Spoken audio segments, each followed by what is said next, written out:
Yeah.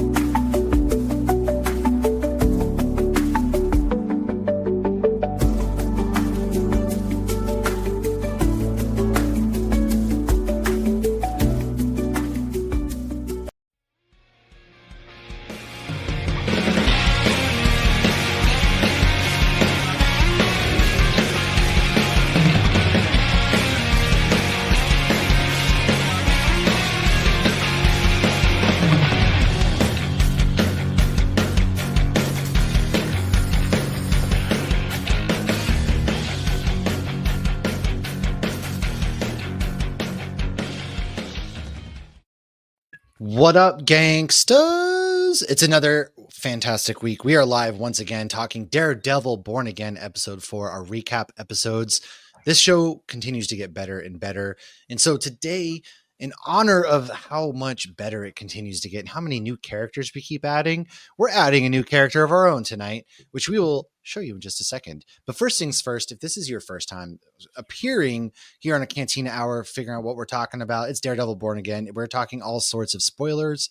So if you don't want to be spoiled, then you can leave, come back, listen to this anytime. Go ahead, search Hops. You can use any podcasting platform, any social media platform. That's where you can find us. If you're in the chat, write meow. Make sure you just let us know your thoughts as we go right through this. And write me out. My beer, though, I got a good beer for today. It's a big one. Goat 3 from Kettlehead Brewing out of New Hampshire. It's a double IPA. Now it's 8.5%. It says Modest Man on the side. Obviously, if you're watching on the tube of you, it's red and black like Daredevil. However, it's got the word goat in it. And I'm using that because Daredevil and Punisher share another amazing scene, and whomever wrote this scene, and also shouts to the director for moving this scene up because it was supposed to take place later in the season, deserves all the awards. Charlie Cox, he deserves an Emmy. And they're one and the same. Yeah, we're going to dive into all that. So that's what I'm doing. Lauren, I'm throwing a solo to you real quick before we introduce our special guest. What you got over there? I have a Finback beer, which is a brewery in New York. So we're going to do that connection. And also this beer is called Cattails. It's a double IPA. And obviously there's no cats in Daredevil. Okay. Except for his girl is the cat tail. What's another kind of cat that has a tail? Maybe a white tiger. Oh, so we start with saying goodbye to white tiger. I don't know. And then we end with some art because I have it in my Concrete Beach brewery glass. Rest in peace, Concrete Beach. Because when I was a boy. Drink art, make beer. But this guy's going to kill people, make art. That's right. And, we're going to throw it out there. Megan is with us. She is from the Vigilante Vibes podcast. And guess what, man? Next week, in case you didn't know, the three of us are going to be together in person. Now, Megan and I were together last year. We rocked a couple panels. However, the trio, if you will, are going to be there next week. We have 2 panels at Galaxy Con Richmond. They put us on the late hour. To be determined. We're so young and vibrant. But we'll be there. Yeah. Hello, I'm Megan, and for my drink, it is blue raspberry collagen powder. So collagen's very important. I take it every day. I take the chocolate kind. I didn't know they made blue raspberry though. Yeah, if you look on GorillaMind.com, I'm not paid by them. I just like their stuff. They have a lot of great stuff. They should. We're out here kicking ass in the space, and it's very important for our hair, our nails, and our cartilage. Okay, especially cartilage. And your heart. This one is good for your heart too. Exactly. You know what else is good for your heart, Megan? Why don't you, in case anybody out there doesn't know who you are, introduce yourself? Hello, people who are out there that don't know me, which is why be very shocked. First of all, I'm like everywhere, but it's kind of a big deal. Roy Kent, you're here, you're there, you're everywhere. That's true. And, Ken wishes he was me. Sorry, Ken, if you're listening. But I am Megan from Vigilante Vibes Podcast and the Nerd Haven on Facebook. Both channels are very non-toxic, and I have known these two goobers for like 2 years now. That word. Goober is a fun word. It is, isn't it? It is. But for like 2 years now, and it's just gotten even more awesome every time we interact. We are. We're doing a lot of fun, dope stuff, such as, I mean, we're talking Daredevil. This series, man, has just gotten better and better and better. And speaking of just getting better, it gives us scenes like this. I'm loving in Daredevil the fact that we're getting scenes. Unfortunately, there we are, Megan. You got removed for a second. My apologies. That's okay. Where this is actually a real representation of what I look like when I ask my wife to buy new Legos. But in this world, it's Fisk and Vanessa are starting off in a very uncomfortable and awkward therapy session. So I want to start off here because there's so much that really happens in episode 4 that I want to start off with these two in their dynamic. What did you guys think about the entire, like Vanessa, how they had to talk about Adam? What was your thoughts going through your head as they're sitting through couples therapy? And both of them answer at the same time that they don't know where Adam is, which is not the truth, as it turns out. I think she thinks he's dead. But she sentenced him to death when she told Wilson. Like she knew what he said, I know about Adam. She didn't mean it. Like wasn't the first one that said, hey, I'm like boning Adam. He was like, I know about Adam. And she was like, don't kill him. Oh, then I remembered the scene incorrectly. So I gotta go back. Technically, he didn't kill anybody yet. Well, as soon as she chose to sleep with him. True. It's like Ellen in Sopranos. It was like if she had slept with Silvio, like she was signing Silvio's death certificate. But can we talk about how she talks about Adam and how she gets really fond remembrance of his hands? Can we talk about this for a second? Like, totally get it. What? If I'm sorry, if I'm sitting in couples therapy and my wife is talking about some other guy's hands and stuff, Wilson showed a lot more restraint than I would ever have had in there. I mean, what is happening here? I just rubbing it in his face. I think she's still pissed that he was gone. She thinks what he did was worse. She felt abandoned. Not saying that cheating was justified, but I think she just felt completely abandoned. But I also think that she's making Adam out to be the exact opposite and what Wilson Fisk wishes he was. Adam is an artist, but that is Vanessa's thing. And Wilson Fisk is not an artist. He learned everything he knew from Vanessa. And that's something he's always looked up to her for. Yeah. And she's here saying his hands are amazing. He's an artist. And Wilson's like, then what am I? Yeah, I mean, that is another good point, which is really interesting, right? Because she wanted so badly to be a part of his world in season 3 on Netflix. And now that she is, it almost seems as though she wanted to not be a part as she's talking about his art. It's almost like this fond remembrance of her former life in a way, it seems like. I'm not sure if you guys felt that way or not. Yeah, a little bit. But I also think that she loved what she made from what Wilson left her. And now she's been forced to close up shop in that regard. I think she's livid about that. She's like, I built up an empire and I did better than you. And now because you wanted to be a politician, I have to step back and be just the loving, supportive wife. And I think that's a good representation of a lot of couples in general, too. It's like how many couples where once they get married and have kids, like a lot of times the wife ends up shelving her career for a little bit. And just unfortunately, it doesn't always happen.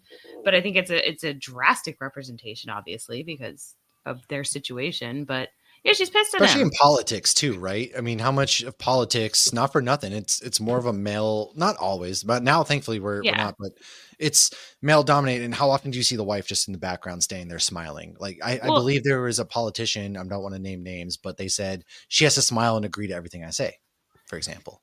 Oof. Well, at the end of season 3 too, she specifically said, I want to be included. I want to be part of this. And that's when she put the hit on Nadeem. And so she became part of it. And then he left.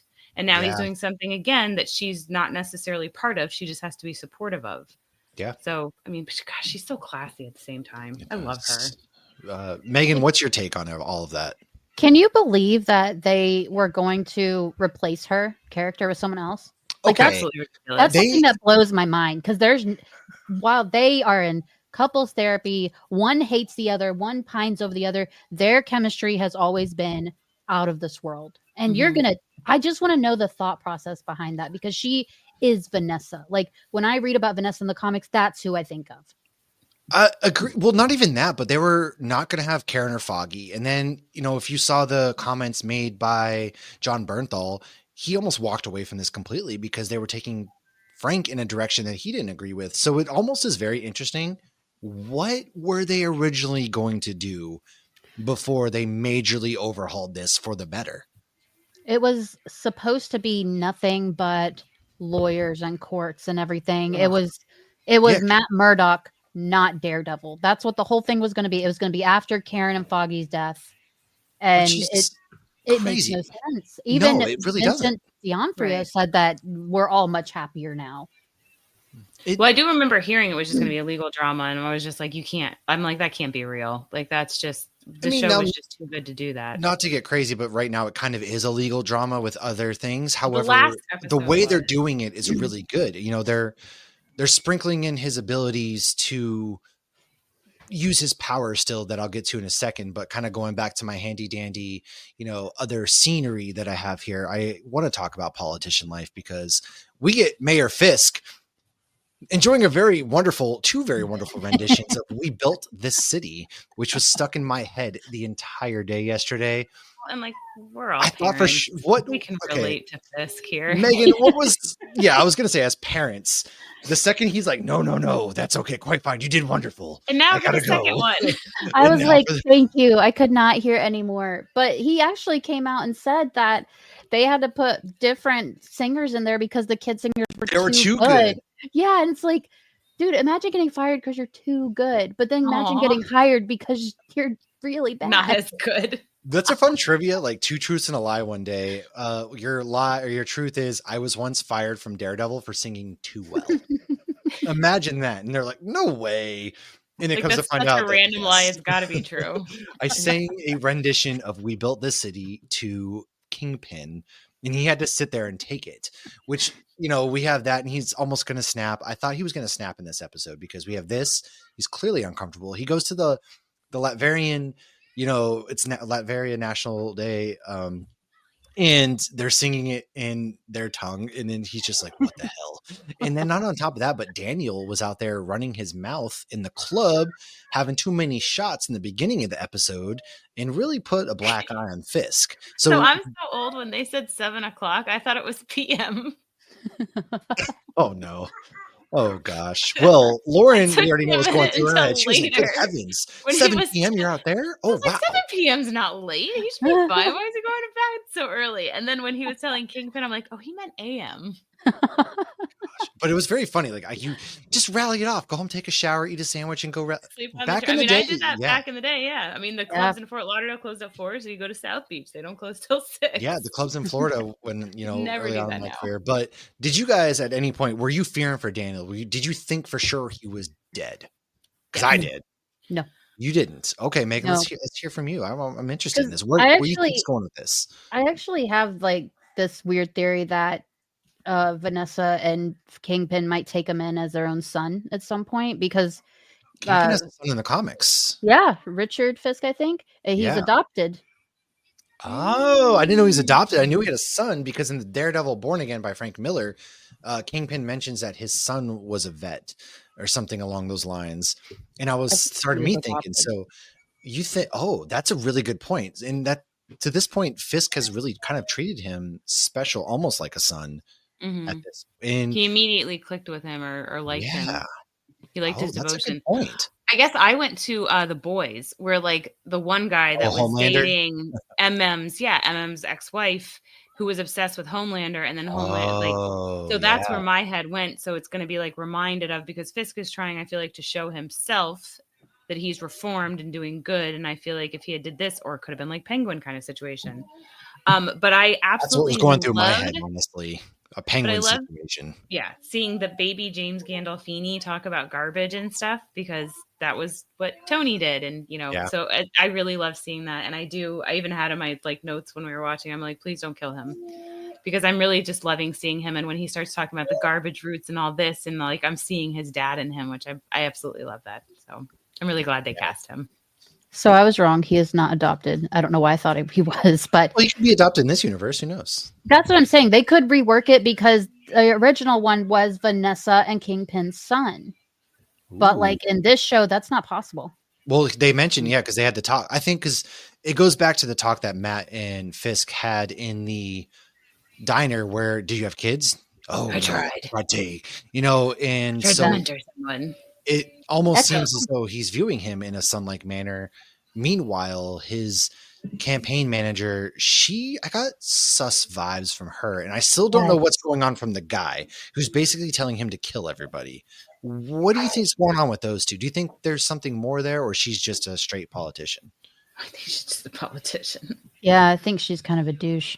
But I think I think at one point she's going to have to choose between like loyalty to Kingpin and loyalty to her job, because you heard her say, I've been here before Fisk, I've been here before you, and I'm not going anywhere. I kind of hope she dies, I guess. 100%. Because of that line, the whole I'll be here after you. I hope it comes down to her messing up really badly, which kind of leads Fisk to have to maybe veer off the beaten path of his newfound morality, or, and so he might choke her out or something. Or what if Vanessa kills her? I don't know. She was willing to take the bullet, though, for what, I can't remember his name. I just call him James Gandolfini's son. His name is Daniel in the show, yes. Daniel. So, I mean, she's like, it's my, she wasn't going to rat him out either. He stood up on his own, which if he hadn't, I think that saved his life, honestly. I think that really saved his life there. Fisk would have found out eventually. Right. Without a doubt. There's no hiding, especially from Wilson Fisk at all. You can't hide stuff like that. He's going to find out. Yeah. Now, the car door. I don't think he's ever going to kill him. I don't, because you see how he keeps saying he's not that guy. He's a different guy. Like without him, you're not that guy. Well, and Maya shot him in the face, and he didn't kill her.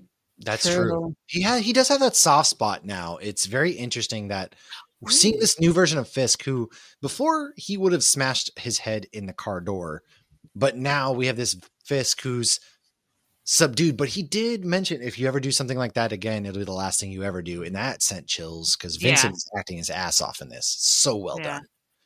But there was a study years ago, and they tied this into Sopranos, and I just keep going back to it with this, I know.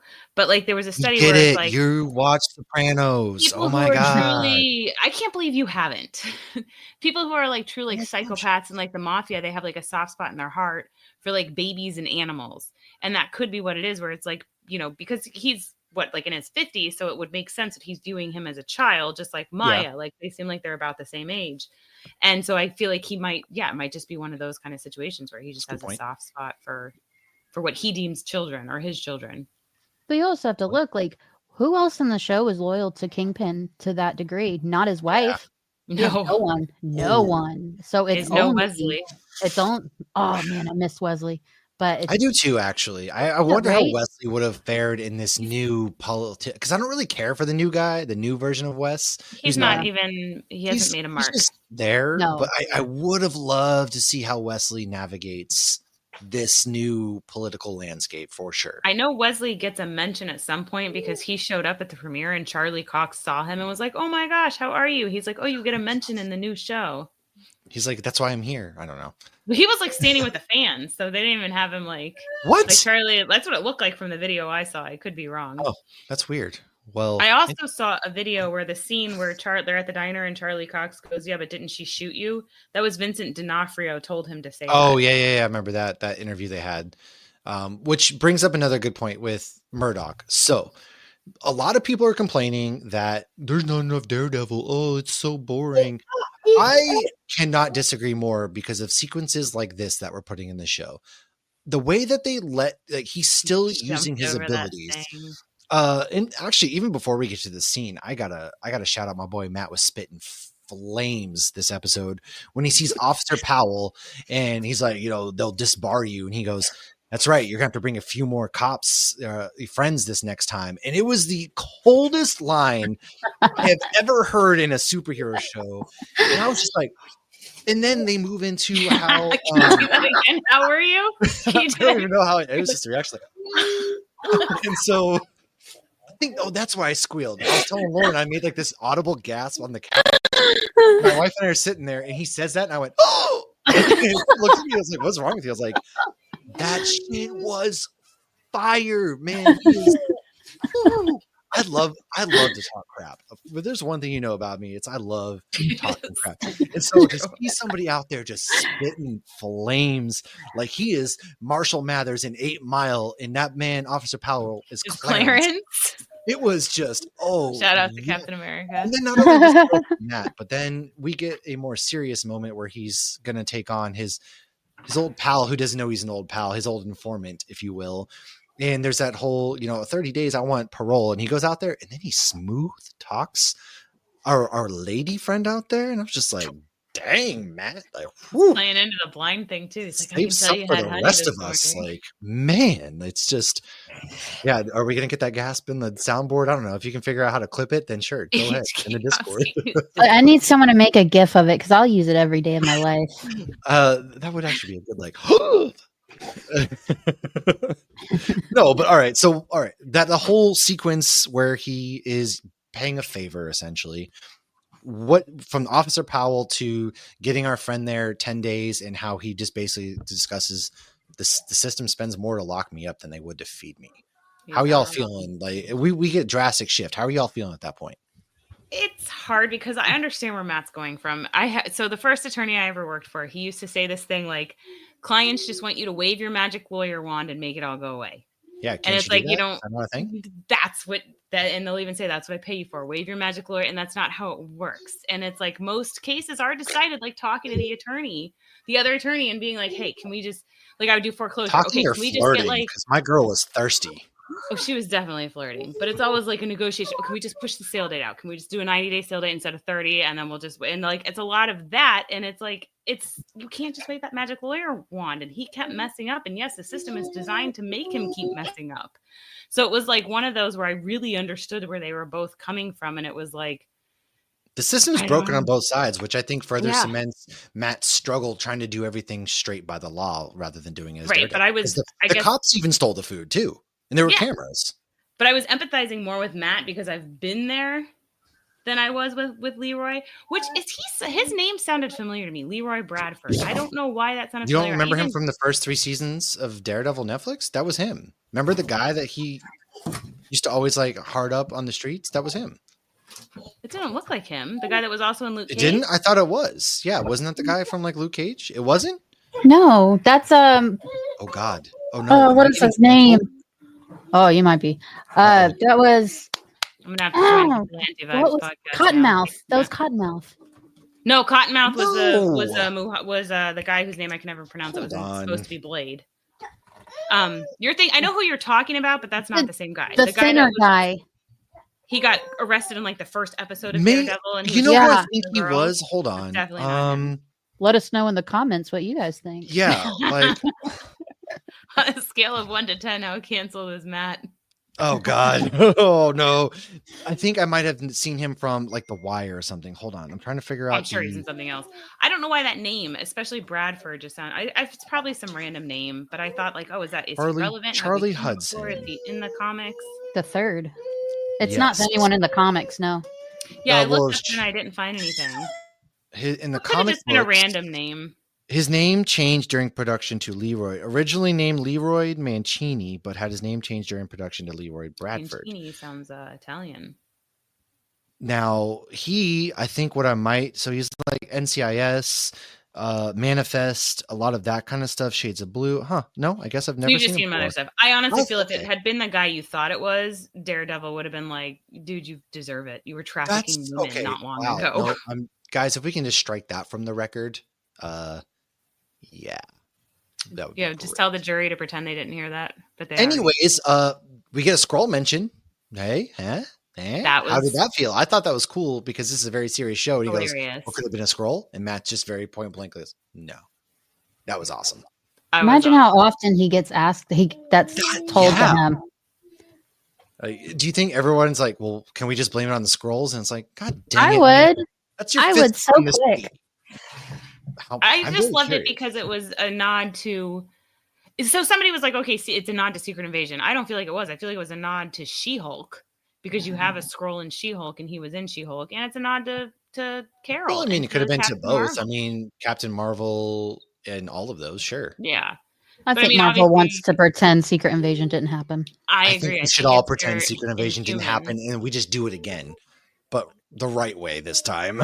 What if we just did Secret Invasion again, but this time we didn't do it where it sucked? All right. But please bring back Sonya Fallsworth because she was amazing, and she was the best thing that came out of that show. So, anyways, back to our boy Matt. Very, very clever. He kicks the bottle to find the bullet that nobody seems to be able to find this bullet.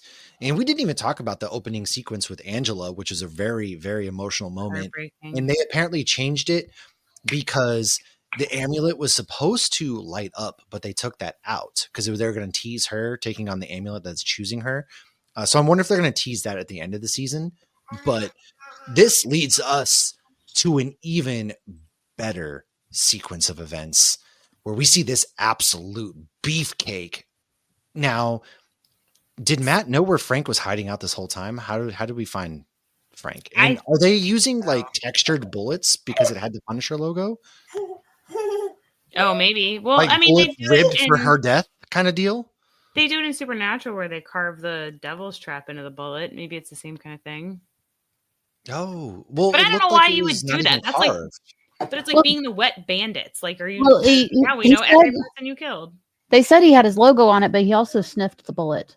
That's so, true. Like, he did sniff it. Yes. Yeah. What is he? What did you smell? Are you just? Is it like a dog? And you're like does Frank have a certain smell? I bet he does. I bet it's beautiful. Frank, it smells like you. It smells like gunpowder and sex.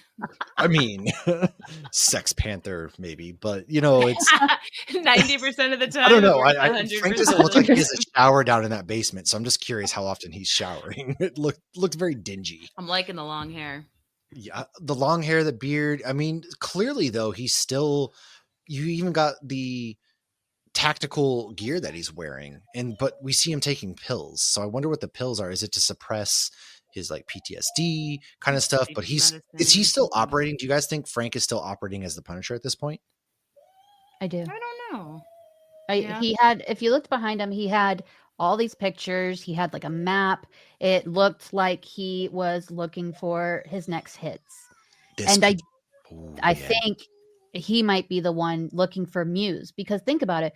We saw Muse twice in this episode. Not at one point has it been brought up, mentioned, or anything that anyone's gone missing, kidnapped, nothing. All we know about Muse is that what we saw. No one even knows about Muse. Okay, I was going to get to that after we discuss this. So I'm putting a pin. No. That would be pretty cool if he was, yeah. Because my first thought too with this is if he is still operating, it goes to my very wonderful pitch for a special presentation where we see him operating during the blip, and he meets Ronan. But you know, Marvel Frank, if you kill people, I have to kill you. Don, you want to call me? I have to kill you. But you know, he even glosses over. You got fanboys, essentially. You know, that was he called them fanboys. Oh yeah, like a bunch of fanboys. I loved that line. Because he was making fun of the people who have misused the Punisher logo in real life. Oh, yeah, that was fantastic. I love it so much. And that's my face exactly to any cop that uses the Punisher logo. But you get this really good exchange. And this is why I think they both should be up for an Emmy, because say his name. You can't even say it, can you? And then you get Frank essentially saying how he hears his son boy. Get him, daddy. Yeah. And then... oh my, okay. How do we feel during this sequence? Because man, I'm telling you straight up, I went from Matt was talking shit to, oh my God, Matt is crying, baby. Are you okay? I love it. Like it was absolutely crazy. In this. Well, and I loved hearing him call him Red. And yes. They hinted at the fact that Punisher knew, but it was never clear. We never saw outright said, Matt or we never saw Daredevil and Frank. You know, we never saw them be open as to who he was. So I absolutely love that. And I would like to know, like, what has happened since? Like, there must have been something in between there. And, you know, he was still working with Karen in season 2 of Punisher. So it's like, I'm sure they still have some sort of relationship. So I would like that to come up. But I loved it. And I loved that he was the one that pulled that vulnerability out of Matt. He's like, you haven't processed this death yet. And he's like, that's the truest thing you said after he punched him in the nose. Frank wasn't trying to fight him. I love when he punched him and he goes, I'm sorry. I apologize. He's very... But it goes to show how much Matt's suppressing. And once he comes, it's going to be so good when he finally puts that costume back on. But it also shows how understanding Punisher is to that kind of loss, and that he's also grieving still, because he said, why are you sorry? Yeah. Yeah. And then we get another cold line. Shout out to the writers for this episode, because because Frank calls Bullseye by name, first of all, which is the first time you kind of really hear him called Bullseye. I didn't pick up on that until I watched Megan's Easter egg video. Yeah. Oh, hey, thanks. Yeah. I was like, Bullseye. Oh shit, that's right. Yeah. And then Which is on YouTube if anybody wants to watch it. Yes, anybody, go watch it. Megan does amazing work, first and foremost, on the Easter egg videos. I'm not even good at it. I just watch a lot. Queen for a reason, first and foremost. But we do get, Matt being like, they gave him life. And then Frank goes, what about Foggy? Did he get life? And it's just like, oh my Lord, we are going hard. And Frank didn't want Matt to leave. No. So when he was leaving, he looked disappointed. He did not want him to leave. I thought they were going to hug. All right, I'll be honest. I thought we were going to get a bro hug when Matt started to cry. And then I thought Frank was going to hug him. And I was like, oh, are we going to get a very nice bro moment? Oh my God. It didn't happen. I'll make sure to call before I drop by, Matt says. But what? Like, oh man, it was such a cold line though. Did Foggy get... Because I thought they were talking about Foggy the whole time. But I think the first part he was talking to... You can't even say his name. He was talking about Foggy. I think people alluded to. So which is it? What do you think he was talking about? Hector in the first part? No, I think he was talking about Foggy. Okay. Yeah. What do you think? So Megan, you agree? Yeah. Do you think it was okay? Because I thought it could have been both, but I think we were led to think it was Hector because Daredevil, Matt, told him, were you the one that shot Hector? But then when he started to get emotional, you could see it slide from current problems to the past really quickly. Yeah. To personal stuff. Mm-hmm. Well, he left the bullet there too. So I'm really excited to see Frank start finding these cops. And in the comic books, Frank goes as far as to use a cheese grater and other methods to get the Punisher logo off of the cops. How far do you think they're willing to go with this? Because they've promised some pretty mature things. Oh, Frank does not take kindly to Punisher logos on cops, is all I have to say. So do you guys think we're going to get some cheese grater action, or how far is Marvel/Disney willing to take this? I mean, Disney sells cheese graters. Maybe it'll have a little mouse on it. Just it's Mickey Mouse scraping off Disney logos from people with MAGA hats. While he's whistling the little tune at the beginning. Mouse has finally had enough. Steamboat has finally had enough. I think honestly, I think they're going to go as hard as they can because we already saw Muse draining someone of blood.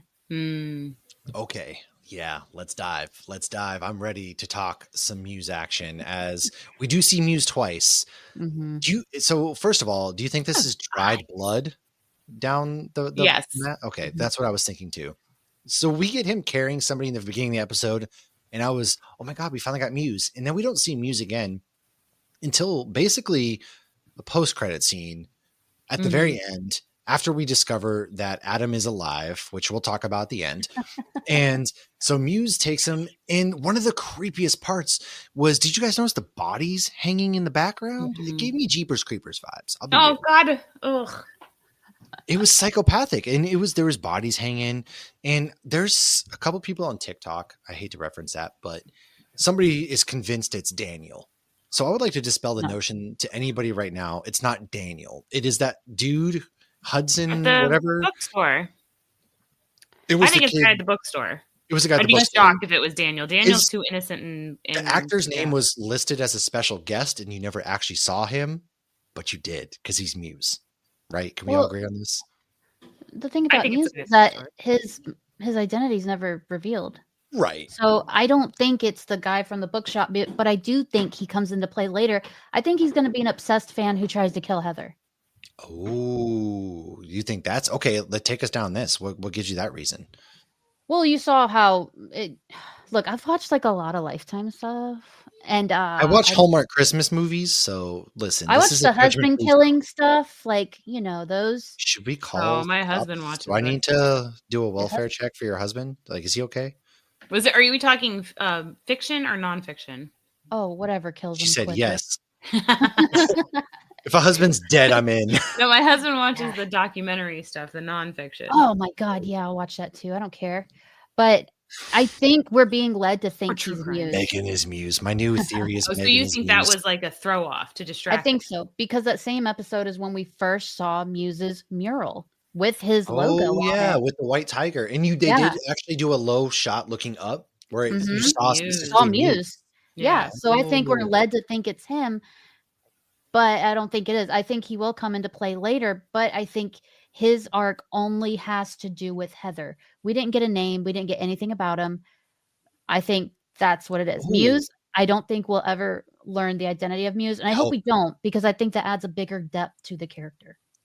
I'm glad you said that, because I was thinking now as you kind of explain it. First of all, I wonder if he's somebody that she wronged in the past, potentially. That's why I was wondering if you're taking on new clients, or maybe he's just an obsessed fan. But with Muse, I actually really like the idea of never knowing who is Muse, because I think you're right. It's that mystery that makes it even more scarier, in my opinion. Yeah. And in the comics, his identity's never revealed. No one knows who he is. No one knows shit about him. We just know he is terrifying and we like it. Like when I saw him, I was like, oh my God, there's Muse. And my husband's like, what the fuck? Well, I had the same reaction because we're so excited. Yeah, he's a serial killer. Finally there, his body part. We're all like, oh, we're finally getting it. Yeah. Because I'm ready to dive into the creepiness. Josh had already fallen asleep by that point. Oh, whatever. But plus, it's finally a villain that we don't have to sympathize with. We don't have to empathize. We don't have to understand their point of view. It's just a dude who wants to use, someone's innards as his own thing. And also, Muse has superpowers for people who don't know. And I don't see Daniel walking around with superpowers. Not at all. I think he'd be able to hang. Ooh, I didn't know this. In the comics, Ken says he was rumored to be Inhuman, and they're going nowhere near. Yeah, they're going nowhere near that. No. But he does. So basically, Muse in the comics takes Matt's senses away, which makes him an absolutely, a very hard foe. So Matt doesn't have sight, sound, any of that stuff when he fights Muse, which is why he kind of gets his ass kicked a lot. Right. It's like the kid from X-Men 3. When they get next to him, he loses his heightened senses and like his abilities. Oh yeah, the little bald kid. Yeah. Oh yeah, come on, Megan. Yeah, so it's like that in the comics. He's got a name. It's Caillou. So do we think they're gonna play? Oh my God, Caillou! Don't even hate it. Muse he's not allowed. Caillou. He's not allowed in our house. Caillou's we'll take Muse. Barney. Like, oh my God, and Peppa Pig. The actual name is Leech. So Peppa Pig's an asshole first and foremost. Kids that can't watch. There you go. Oh, Leech. But do you think they're going to do that in this, where when Matt gets close to him, that his? I hope so. I don't think you do Muse without doing that, right? I don't know. They mentioned scrolls, so this is no longer a fully grounded series. Yeah, 100%. I think it was never a fully grounded series when they actually did admit that White Tiger does get powers from his amulet, rather than making him more grounded. I agree. Yeah, we're going full comic book now. Yeah, which I dig it. We're part of the MCU, man. Like, we have an amulet that gives somebody powers. Yeah, I hope they do, because otherwise it's just some scrawny killer that Matt's probably going to whoop his ass in 2 seconds. You have to lean into the supernatural aspects. That's what makes Muse that much more terrifying. Well, I mean, they did talk about, like, you had the coming back from the dead, like with Elektra being the big sky and everything. So they did go to a little bit of that, but they always it was like the Stephen King book with the vampires. Like, they leaned into like, okay, this is ridiculous, which is what kind of made it so grounded and so good. Well, I can agree with what Ken says here, is keeping Muse's powers subtle, kind of mute the powers a little bit. Like Matt thinks, like, I don't know why he's muffled. Yeah, maybe it's like he has vertigo almost, he's off balance. That could be a good point. I like that. Which happens to him too sometimes when he gets injured, when he gets, like, you saw in season 2. 2, 3. Yeah, I don't know. All of them. No, I binge it, so I don't know where it ends. It was season 3. I think it was 2 where he lost his. No, it was season 3 because he comes back after Defenders, and he spends the first part where he fights the boxer who's like, "Oh, you really want me to fight a blind guy?" In 2, I think it's 2 that is the scene where he can't hear for a little bit, and then Claire shows up. Yeah, he's sitting in his room against the wall, screaming. Yeah. Oh yeah. I did forget that part. Maybe I fell asleep during that rewatch, but. Yeah, essentially that is a really good point without the powers. And so we also get a really cool montage where he goes from crying with Frank to back home where Heather's at, and he gets down, man. He didn't waste it. He's a smooth talker. Still has all the scars from Naboo, and like I would be like, you just fall all the time because you're blind. Yeah. And I love that I was blind. All those scars. A blind alcoholic. Okay, what do you want me to say? What are you falling on? Like, because it's just like, I mean, I'm glad they still have the scars. I think that's great. I mean, remember how many times he said he got hit by a car? Yeah. Oh God. That's how he affords that nice, swanky New York apartment, is because all the insurance payouts. It's not from his law firm that barely has money. That's for sure. Well, he did say he got a pretty good discount on that because of the big light. Right. Well, he's obviously. Is he in a different apartment? It's a new apartment now. Yeah. Oh. Okay. Which, that's what I thought. Some people, shows up in a trailer montage where Frank and him are fighting the anti-vigilante task force. That's yet to be seen. So, but him and Heather get down. He goes up and he apparently is the sole owner of a closet at the top of the building. He has all sorts of Daredevil masks, and we get the cool Billy Club montage, which I think is awesome. And like Raphael. Yeah, and at the same time that's going on, Matt's on the rooftop. We see Fisk going to the basement. I'm just saying, it's poetry, it rhymes. Where Fisk goes down, and he eats very low. He's eating himself a feast. This man has a very omelet. No, it looked nasty. My man, it had like pasta and like sausage. Honestly, for a second, I'm like, is he eating Adam? Because that's what I thought. Okay, good. I'm not alone. I was about to say it looked good, but not because it was the possibility of eating a human. That we're not having a friend for dinner. Okay. You ever seen the movie Nothing But Trouble with like Dan Aykroyd and Chevy Chase, and they like eat the humans? I feel like when they're eating the sausages, that's what it looks like. I was thinking just Hannibal, but no, ew, gross. Hannibal Lecter, but. Yeah, so it turns out Fisk is just eating this big fancy meal. He's always hungry, so he gets finally his full meal to bulk up. Which actually they mentioned mentioned how he does bulk up through the season, and I wonder if that's a garbage plate. That's a good point. Is this him taunting Adam with a nice big meal? And what were your thoughts? Did you guys think Adam was dead until this scene? Yes, because I thought he was dead. I did not. When he said I went and talked to him, I was like, all right, I don't think you killed him because you're trying to be a different guy, but also like I don't think he's okay. You changed me. I think he did, but it does make sense because she said don't kill him. So I think and he's keeping the promise. He's never gone back on a promise to her, and that was always a big thing. That makes sense. I didn't kill him. He's just hanging out. Dr. Dre isn't dead. He's locked in my basement kind of deal, like Adam's just down there and looking real scroungy and rough, and Kingpin's having a good time. I wonder if he uses him as a punching bag to get his frustrations out then. He did have the messed up knuckles at the beginning of the show. Oh, yeah. And then they instead of killing people, Kingpin gets his frustrations out whenever people wrong him by beating the life out of Adam. Hey, he doesn't kill him. This is why rewatches are so fun. Then you pick up the foreshadowing. Yeah, this is actually legitimately. I've watched every episode of the series 2 to 3 times already because I'm enjoying it that much that I've only seen everything once. This is like the very rare time that I've gone back and rewatched every kind of episode at least a couple times in the same week. Now I've done rewatches of shows, but I will rewatch the episode a couple times in the same week. Aaron Rodgers in the cell. Come on, man. No, which I'm just loving it. I'm just loving this show. How do we feel? Are we finally getting Matt in the suit next episode? Because I think so.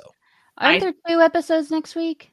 No, I thought 8 and 9 were 2 episodes. Let me take a look while we discuss how you guys are feeling. So what I really like is how loyal they are to the original show. Because like even in Kingpin's basement, there was the painting from Vanessa, and it had the blood splatter from the blood splatter from Kingpin and Daredevils. We do get 2 episodes next week. When Bullseye brought it back and had the blood on the side, and then Daredevil and him went to town. Yeah, we do. That's crazy. Oh my God, we are so blessed. We get 2 episodes. Getting 2 next week. We get 5 and 6. Jesus. You know what, Lauren? I have a feeling we're going to be drinking beers, watching Daredevil again, also at the house. Probably, because we're not going to be at the con super early. But dude, I'm pumped for that. First of all, second of all, there is also a scene from the trailer that shows Vanessa and Wilson sharing a meal together in front of that painting that has blood splattered on it. I wonder if she kills Adam. That's my theory. She's going to be the one. The painting already has blood on it. Oh, does it already? Well, yeah, that's what from the first show. Yeah, gosh, it all bleeds together in my brain. I apologize, man. It's okay. Guess how many episodes next week? I was already okay. So I still think Vanessa's going to kill Adam. I will say that. It's her killing him and finally moving on to from show that. her love for Fisk. Exactly. To show she's moved on from Adam and that she has devoted herself to Fisk and he's never going to leave her again. I forgive you, and now we can move on. You know, Vanessa, As when I was a boy, I learned about forgiveness. Not really. I think in therapy, Vanessa will learn that she wants to dissolve the marriage, not save the marriage. I think Kingpin will take that out on Heather. Oh. Heather will die. And then I think to get payback, Vanessa's going for Daniel. Oh, damn. That's deeper than I thought. Muse was going to kill Heather, and that's what's going to drive Matt crazy. I thought Muse was going to kill Heather, and then Daniel was going to be fine, and they were going to be happily ever after. Vanessa, Fisk atop their empire with Daniel as their new adopted son. But okay, like go off, Queen. Let's hear it. Well, I think Muse is going to go for Kingpin's second in command, the douche lady. Oh yeah. So I think that'll be him, like establishing himself, but I don't think he's going to go for Heather because Muse is pro vigilante. He always has been in the comics. Why would he go against another vigilante? Oh yeah, that's a really good point, actually, especially because we've seen the White Tiger role and things like that. That's a good point. Oh that would be really good. So when Kingpin in the comics, he puts out his anti-vigilante laws. Who shows their support for the vigilantes but Muse? And that looks like where we're going with this, with the anti-task force. Because of Muse, that's how they passed the anti-vigilante law. Dude, that's a really good thought. I didn't even think about that. That is okay. Wait, so are Muse's victims only bad guys? No, they're whoever works. But using that Muse is very Muse is signing his name to the bottom of these murals, which there's a Daredevil mural that we have yet to see. That would make sense that Fisk is going to tie these murders to Muse, and Muse being a vigilante, and then we get the anti-vigilante task force this season. And that's going to be the main storyline of season 2, I think. I hope they mention. I hope they bring Nuke. I really hope in season 2 they bring Nuke at this point. If we're getting the anti-vigilante task force, Nuke would be perfect for that. Dude, with the red and white and blue face and everything. A soldier, essentially, who's just a psychopath, but was a super soldier serum. He had super soldier serum. And Fisk hires Nuke to kill Murdoch in the Born Again storyline. So he drops into Harlem. So many people to kill He does. But Nuke actually would be great because he has a super soldier serum. If we're tying in the anti-vigilante task force, he could be a veteran that is now a cop and has some of that going on. And now he's leading that. That could be a really good way to go. I could see Fisk's new Wesley be the one that supplies Nuke with the pills. That's what I. He takes. Give me the red pill. Give me the blue pill. They each have powers and things, which would be another really cool way to tie that into him. Well, it makes him lose control. It makes him super strong. It makes him an actual nuke. Like you can't stop him. Huh? Yeah, exactly. It gives him powers, which I think is a good way. Instead of giving him the super soldier serum in this universe, you give him the pills, and that gives him super strength or whatever it may be at that time frame. And that would be a good way to tie it into season 2, where obviously Matt's probably on the run because Fisk now has the anti-vigilante task force. He knows who Daredevil is, and he's going after him because there are scenes yet to be seen taking place in Matt's apartment, which lead me to believe that he's sending him to go after him. I haven't watched any of the trailers. Which in the Born Again storyline from the comic books, Fisk learns from Karen, who sells Matt's identity for drugs, who he is, and then he ruins his entire life. So Matt gets disbarred. He gets, for paying off witnesses and things is what Fisk frames him for. And he tries to kill him. A lot of it what we saw in the season 3 of the Daredevil show on Netflix, but they could tie in now that Fisk is going to expose who Daredevil is. And now they're using the vigilante task force to go after him and tie it all in that way. And maybe we just get some Doctor Strange, timey-wimey, forget who I am at the end. But yeah, I mean, that would be another cool way then too to do Spider-Man 4 with you if you have the anti-vigilante task force. Like Matt finds a document at some point where because he represented Peter and he's like, "What is this?" But I mean, if you're keeping it smaller, you could have Scorpion or Rhino or any of these other Rhino villains needs some Spider-Man. justice. Poor Paul Giamatti. Like Rhino. Well, are you forgetting that Kraven just had Rhino in it? Come on, duh. No, it was funny. Josh put on Netflix last night. We were putting on the Burt Kreischer new stand-up, and he's like, "What is?" He's like, "Do you know about Kraven?" He's like, "You know, that's a Marvel show," and I'm like, "Yeah, oh yeah, I know. I just haven't." It's not that bad, okay. I'm going to watch it. I did watch Venom actually. I thought it was fun.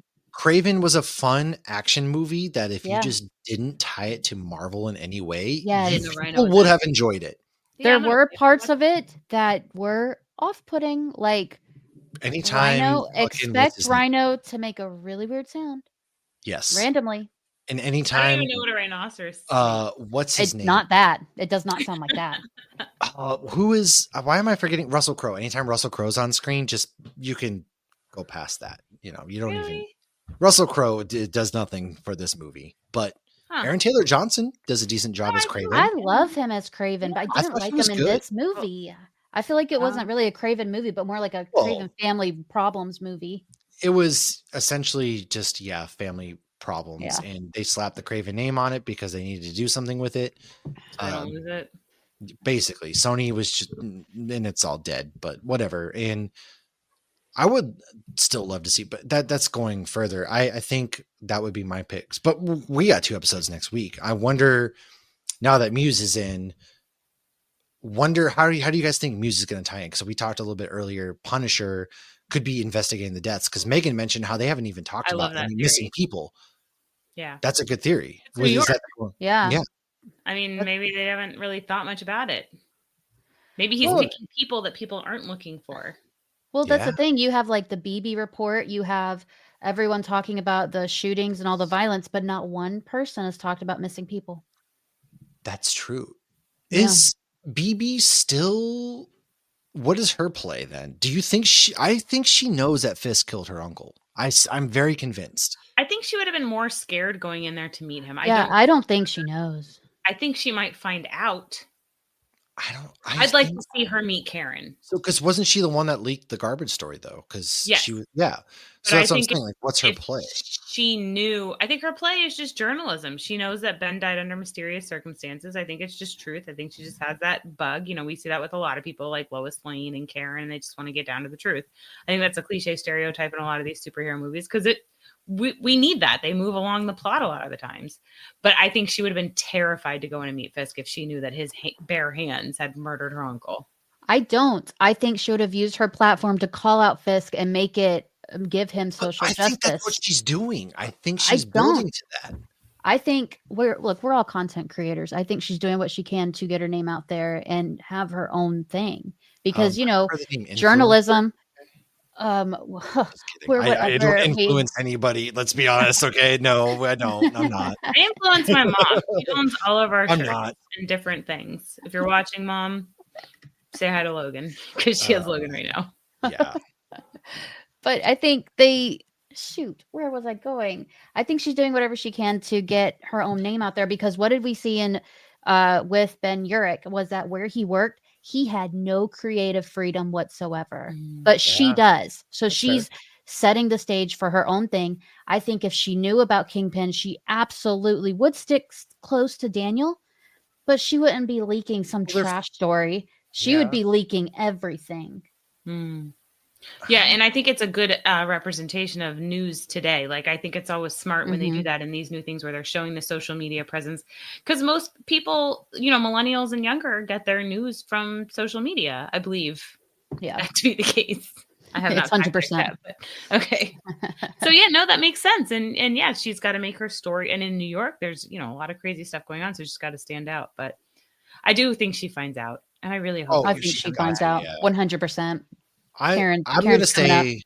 I am staying convinced that she knows, but you guys have swayed me, but I'm still going to stick there. We'll see what happens. Hopefully you guys have me so excited that there's 2 episodes next week. I'm sorry. Cause as soon as this episode ended, I was like, I both love that we're not binging this because then we forget about it in a week. But then I'm like, I have to wait. Cause as soon as it ended, I turned to my wife. I was like, what do you mean I have to wait another week for this? 2 is perfect though, because the first night, I was like, yes, we get one more. And so then I was like, okay, I'm ready to go to bed. Like, can I not wait for the next week? Absolutely, I can't wait. But that was a good amount. That was like watching a movie. Too many of these Disney Plus shows are like a tease. It's just like 30 minutes. It's just like not enough. That's of any another Star thing Wars that they're Marvel actually content. doing here is they're time. giving the episodes length and time to really flesh out a story. I sincerely, if they take nothing else away from this series, it's that they go forward giving their creators of these series the same treatment. Tell your story, make it 8 to 9 episodes, make it 45 to 55 minutes, because that is supremo. Well, if you need this arc to only last 30 minutes, that's fine. But please release another one that same night. Like, this isn't a sitcom. I need more. And plus, it's episode 5. Episode 5 of any Marvel show it's a big one. We all remember X-Men 97. Remember it. Episode 5. Yeah. Feel it. Yeah. That's true. That's true. But a lot of the Marvel MCU movie or shows have generally been 6. So I'm very happy this is 9, because we would be so close to being done already. Thank God we're not. That's true. Yeah, that is true. What's Andor? Is Andor 6? Well, Andor is what, 8? No, it's different. They have 3 episodes. I think it's 9, because every good. Andor's like Daredevil, because they're doing a time jump after every 3 episodes is what they're doing to lead us into Rogue One with Andor. That's what they're doing. Good. I do know that Maybe much. I think it's because 9 also, episodes. Obviously, we're fans that are going to watch everything from the fandom that we like. Like, we're going to, even if it's not great, we're going to keep going. But a lot of people lose interest. So I feel like it's not in their best interest to have an episode that is 30 minutes and just move on along. Because a lot of people, and I was one of those people last week. I didn't love last week's episode. I did think it was very slow, but I knew that it was building to something. As long as the payoff is worth it, I'm willing to go through what I need to go through. Like, I did not like all the courtroom drama, but there were some phenomenal scenes in that episode. True. But I know it's just going to be that much more worth it when he puts on that suit and kicks some ass. Oh, I think it's going to be the black suit. I'll take whatever. He could have no suit as long as he's kicking ass. I think it's the red suit only because I've seen stills from the season, but just be wary if you don't want to see anything from season 2 yet. There are pictures out there. There are so I think the black suit will be at the end of the show. I think the red suit is what he has, but I think that black suit is my favorite looking. I know. Red D's. The red double D's. It's perfect. I hope he hires the Hand or becomes leader of the Hand to take on the anti-vigilante task force, and we get Cobra Kai fighting. We get gangs in New York. We get the gangs in New York meeting at the 4 Pints. But they never found. We're gonna meet at the Winchester until this all blows over. Yeah, pretty much. They never found Elektra's body. I mean, no body, no murder. Have they confirmed if Elodie Young's ever going to return or not? She wants to so bad, and she keeps acting like I do too. She keeps acting like she. Love for Luke Cage. Oh, Mayor Luke Cage. How they're going to bring? They want to bring the defenders. Yeah, they need to impeach Fisk, get him out of there, and then Luke Cage is going to run it. That's what happens in Devil's Reign, where he gets the vigilante, the anti-vigilante laws that leads to Mayor Cage, and he's still mayor right now. Which there was a point also where Matt Murdock was so fun. Deputy mayor at one point, and then Fisk got hit. So I wonder where they're going to go with all that. I cannot wait. It's interesting, their relationship. They are, villain, hero, whatever, but they have they do have mutual respect for each other. Yeah. I think Fisk respects Matt way more than Matt respects Fisk. Yeah. But I still think there is a mutual. Maybe Matt's is a mutual understanding, and I think Fisk has a little bit of. Because he wants to be like him a little bit. I think it's more of a connection rather than a understanding or a respect. I think it's more they have this connection because they are so far apart, but they're reversed of each other. They're still like mirrored. They both think they're doing. They both want to make Hell's Kitchen great again. Yeah. Interesting. Well, I guess we'll see next week with 2 episodes. And next week, I guess we're going to see all of our beautiful faces together. We can talk about this at Benchtop next week in person with Micah. Micah, you better watch these. Micah's going. Oh my God. You got to watch. Yeah. Benchtop. So Benchtop Brewing in Richmond, if anybody from the RVA area is going to be at Galaxy Con, we are going to be at Benchtop Brewing. Is it Friday, Lauren? Right? Yes. Friday at 6:30, which is perfect. And then we have a panel at 10:15 p.m. Yes. The first night is a superhero draft. I better start preparing. And then the next day at Saturday at 10:15 p.m. is going to be our superhero doubles. So you might have seen Captain Marvel a couple times on Marvel and DC. We're going to talk all sorts of that. But more importantly, we're just going to be hanging around Richmond. I'll put that up there. Yeah. We'll share it on social medias. But Megan, where can people find you if they are listening and have never heard of you? You can find me anywhere by searching Vigilante Vibes Podcast. You can find me on Facebook at The Nerd Haven, and you can find me at Nerd Initiative. I love the Nerd Haven Facebook group. There's so much good. There's a lot of good cosplayers in that group, first and foremost. I know. If you love cosplay, there's just so many social media sites that I'm so bad about responding to a lot of things.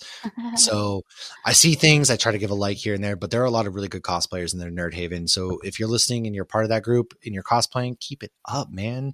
And also Megan takes no shit. I love seeing Megan clap back at people in that group who try to talk some stupid stuff because that's my spirit animal. You know me. Megan and I were tag team WWE champs. You guys are like, what is it? Two sides of the same coin. We are. When it comes to like internet trolls. Yeah, we were. There were people who were very anti-trans and things this week and begging Scott Snyder for a review copy of Batman. And come on, Megan and I we stopped that real quick. Come on, you're not gonna. That's just Jesus. But aside from that, yeah, follow Hopsgeek News, social media platforms, podcasting platforms, special release this coming Monday, because we had the opportunity to interview and talk to Mark Guggenheim, who was the showrunner for the Arrowverse. So Arrow, Flash, Legends of Tomorrow. We talk about that. We talk about his Star Wars comic that's ongoing right now. We get a little bit of Spider-Man and Wolverine. It was just a really great time. Mark was such a sweetheart. And then we have another episode dropping next week as well. But we dropped a Teenage Mutant Ninja Turtles that turns 35. The 1990 film turns 35 this year. Oh, Lord, I'm old.